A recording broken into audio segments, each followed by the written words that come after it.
The film Mandabi is based on a novel and it was written by filmmaker from Senegal, Ousmane Sembène.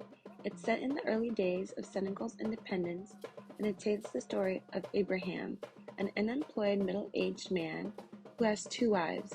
He one day receives a money order from the refuge, who works as a street sweeper in Paris. Over the course of the film, Ibrahim goes from one bureaucratic office to another, encountering many relatives and friends on his way. As he tries to get the correct papers in order to cash the money order, ultimately, he is deceived by a relative who swindles him out of the money, as well as forcing him to sell his house and to pay off debts. In this digital story, we're going to be focusing on Ibrahim and his money order. We learn that Ibrahim is illiterate and has been unemployed for 4 years. He and his family have largely lived day to day without ever encountering the government bureaucracy.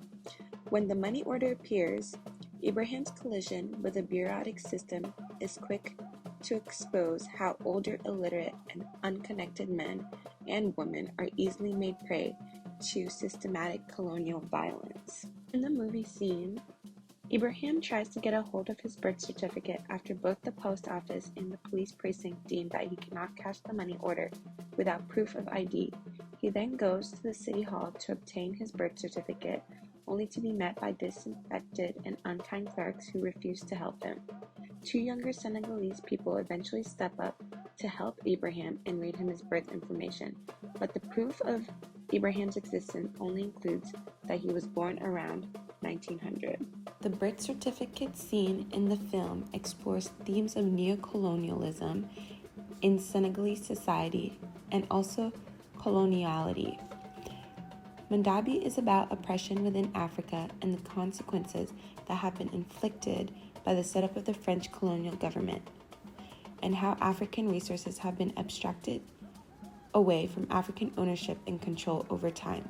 These resources are supposedly owed to a colonial power for the privilege of their oversight and are made available to Africans only once they submit themselves to the imperial system that looms over them. Lastly, neocolonialism is also presented in the city of Dakar through the high-rise buildings, paved streets, and European cars. It can also be observed through the French-inspired post office where Ibrahim attempts to cash his money order, and also the police station where he goes to talk to some people about his birth certificate.